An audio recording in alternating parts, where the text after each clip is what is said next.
forgive me because my voice is still really bad, but I'm still here because we broke our target. So let's go.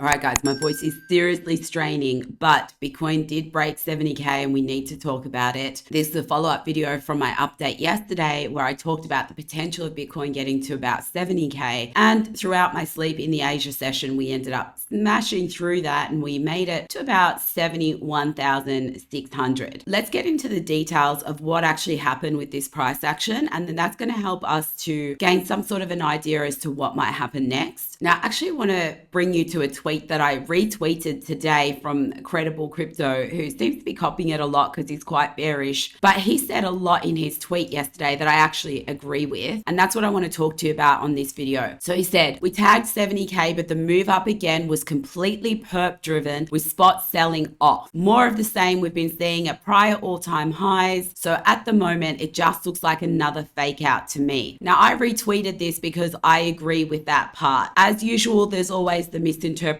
that build a different story into anything I've actually said. And so people think that I'm agreeing with his target of 58K or whatnot. No, I was very clear with what part I actually agreed with in his tweet. And that is that spot was selling last night and that the rise was actually perp driven. And so let me explain what this actually means and why you draw the conclusion as a pro trader that if spot is selling and price is rising, then the price is rising as a result of perpetual contracts, leverage trades, which does often lead to a fake out. And here's where we gathered that evidence. So what you're looking at here is the Bitcoin price at the top. Then we've got the CVD for the stablecoin margin contracts. We've got the CVD for spot, and then we've got the CVD for the coin margin contracts. So the contracts that settle in Bitcoin as opposed to USDT. And down the bottom, we had open interest. Now, what made me draw the same conclusion that that tweet was talking about was we had open interest rising last night. We had the price rising, but we actually had spot declining. So see, this CVD was actually dropping. Now, if spot CVD is dropping, that means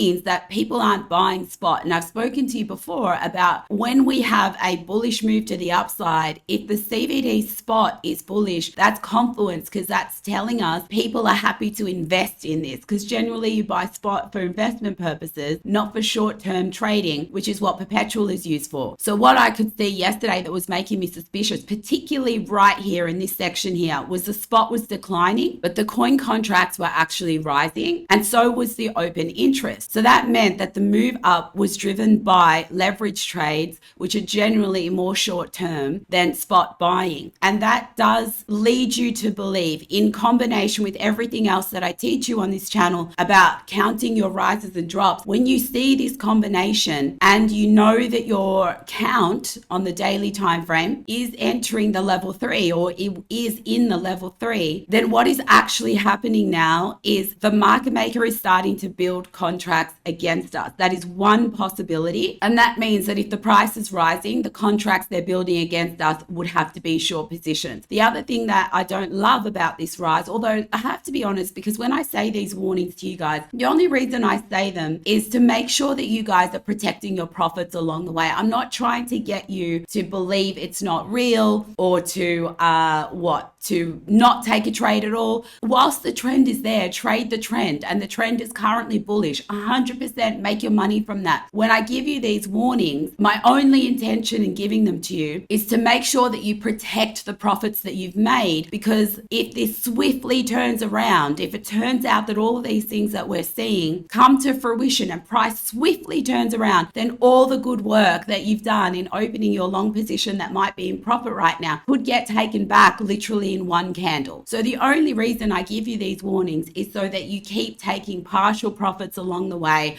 and you keep moving your stop loss up so that you can't end up getting liquidated. So I just want to be clear about that. And even when I say epic dumps could follow, that doesn't mean 58K, that doesn't mean 47K, it doesn't mean big drops like that. Know that I'm a day trader and they could just be a midweek reversal. You know, it could be a tiny pullback and that we're still in a bull market, you know? So I have to be clear about that because I've seen a few misinterpretations online over the last week. So So let me now tell you my concern. Whilst we're riding this trend to the upside and we're happy about it, look at this. We have still not had a spike in volume down here. No spike in volume, right? We don't have any vectors here yet. And what this means is that the market maker is filling contracts at the lowest amount they can possible. And the goal here is to get late longs to enter the market before there is any type of reversal. Did they enter the market? Now let's talk about that. So I spoke to you about this spot declining here, right? And futures was rising, and also stablecoin futures was rising as well. Look what happened here when we broke 69K eventually, right? So we had a bit of a tap here,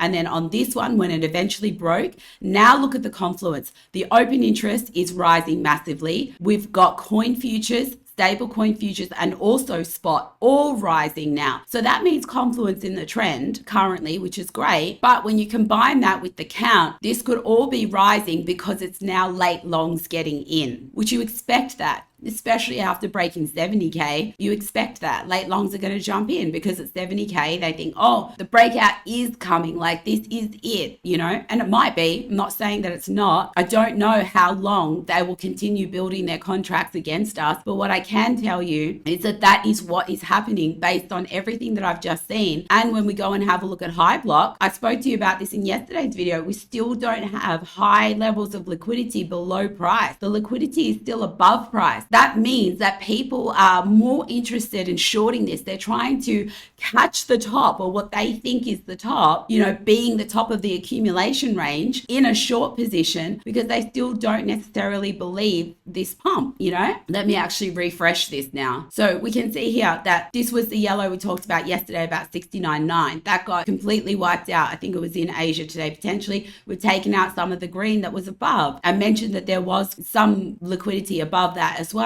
That got taken, and we're still building. See how it's still more green here, but below it's purple. And the purple, look at the bar down here, it's not, that shows not many long positions opening. So right now we're in a situation where people are more interested in shorting the top of the range because they don't believe we're going to break out than opening long positions and riding the trend. And I don't understand that. The trend is your friend. You ride the trend until the end, you know? And the fact that we're just not getting it down here, again, goes to show that this is definitely a setup, but it could be a setup to 75K. Like, I don't know. To me, it's more about the timing than anything else. You know, you guys know that I do expect people to start taking profits before the election. Again, someone was like, you keep saying that, but when?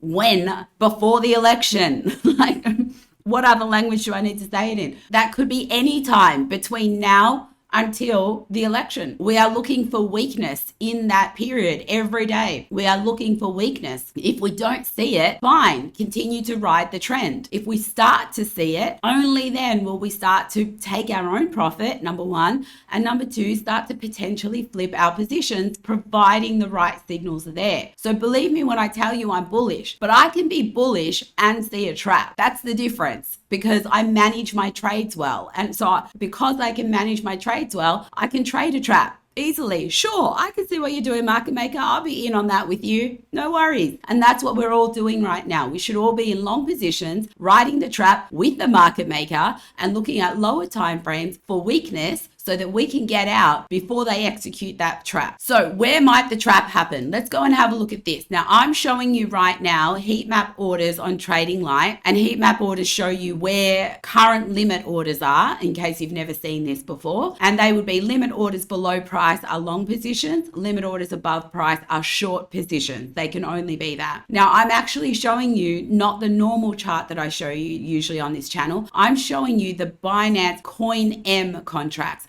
because the Binance USDT ones aren't giving me much, right? And again, let me tie this back to this to show you how you build your case. You know, I did that video on Sunday about how I'm the biggest conspiracy theorist. Even with my trading, I'm the biggest conspiracy theorist. So what's my conspiracy here? Look, my conspiracy is that the CVD is massively rising on coin margin contracts. Therefore, I care about coin margin limit orders. I don't care about the USDT ones, which here aren't giving me much. So when I switch to the coin margin ones, now look, see, these red and white zones are the areas of interest to me. And this tells me just at a glance And I'll explain to you why. But this at a glance tells me they still want to push this higher. It's not done yet. And I'll tell you why. Below price, so this candle right here is the current 4-hour candle. Below price, the red zones or here are high level orders. Look, you can see 185K, 111K, 94K, right?